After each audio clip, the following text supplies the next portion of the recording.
আসসালামু আলাইকুম। তালুত এবং জালুদের ঘটনা। তালুত ছিলেন বনি ইসরায়েল গোষ্ঠীর বাদশাহ। পবিত্র কোরআনে তার কথা উল্লেখ রয়েছে। বনি ইসরায়েলরা হজরত মুসা আলাইহিস সালামের কাছে আল্লাহর কাছে এমন দোয়া করার আবেদন জানান যাতে আল্লাহ তাদের জন্য একজন বাদশাহ পাঠান। উত্তরে তিনি বলেন, তোমরা তো তার অনুগত হবে না। এরপরও তাদের পীড়াপিড়িতে হজরত মুসা আলাইহিস সালাম আল্লাহর কাছে প্রার্থনা করেন। আল্লাহ বনি ইসরায়েলদের জন্য তালুত নামে একজনকে পাঠান। পবিত্র কোরআনে তালুতের দৈহিক শক্তি এবং জ্ঞানের প্রকাশের প্রশংসা করা হয়েছে। তবে নবীর ভবিষ্যদ্বাণী বিফলে যায়। তারা ঠিকই তার অনুগত হতে অস্বীকৃত জানায়। হজরত মুসা আলাইহিস সালাম তখন তাদের বলেন, তালুতের বাদশাহী লাভের প্রমাণই এই যে শত্রুর হস্তগত তাবুতে সকিনা অর্থাৎ পবিত্র বস্তু সামগ্রী অচিরেই তালুতের কাছে চলে আসবে। এই ঘটনার প্রমাণ লাভের পর বনি ইসরায়েলরা তালুতের আনুগত্য স্বীকার করে। পরে তালুতের নেতৃত্বে জালুতের অর্থাৎ বাইবেলের গোলাইয়াথের বিরুদ্ধে যুদ্ধযাত্রার সময় তালুত তার লোকজনকে এক চুমুকের বেশি নদীর পানি পান না করার নির্দেশ দেন, কিন্তু তারা সে আদেশ অমান্য করলে তাদের পেট ফুলে ওঠে। রণাঙ্গনে তালুত ঘোষণা করেন, জালুতকে যে হত্যা করতে পারবে সে রাজত্বের 1/3 পাবে এবং বাদশাহ হিসেবে তার উত্তরাধিকারী হবে। হজরত দাউদ আলাইহিস সালাম জালুতকে হত্যা করে এবং সে এই পুরস্কার অর্জন করেন।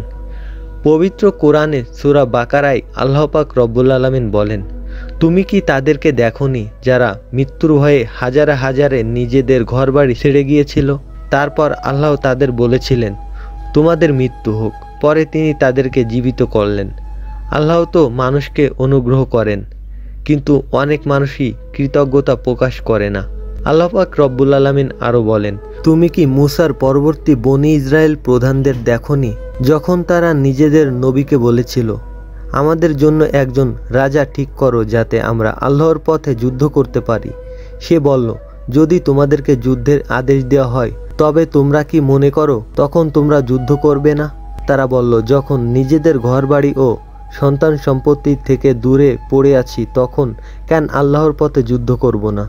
তারপর যখন তাদের উপর যুদ্ধের বিধান দেওয়া হলো তখন তাদের মুষ্টিময় কয়েকজন ছাড়া বেশিরভাগই পৃষ্ঠ প্রদর্শন করল।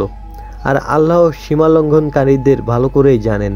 তখন নবী মুসা আলাইহিস সালাম বলেন, আল্লাহ পাক তালুতকে তোমাদের রাজা নিযুক্ত করেছেন।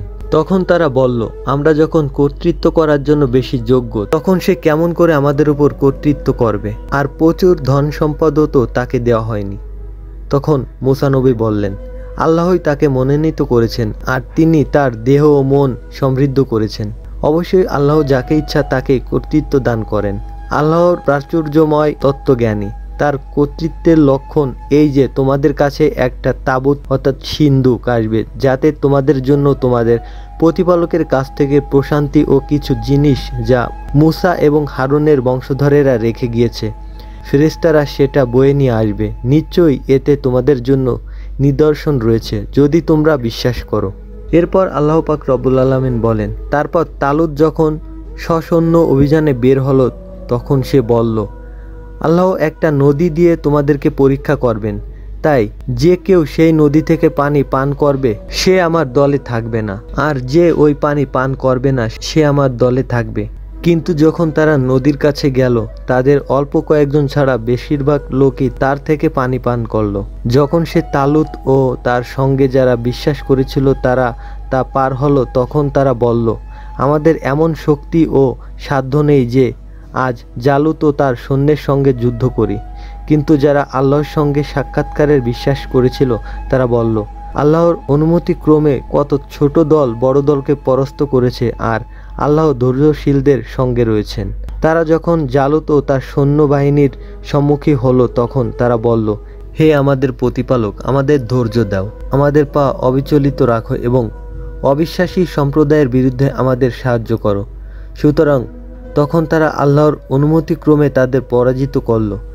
দাউদ আলাইহিস সালাম জালুতকে বধ করল ও আল্লাহ তাকে কর্তৃত্ব ও হিকমত দান করলেন এবং যা তিনি ইচ্ছা করলেন তা তাকে শিক্ষা দিলেন।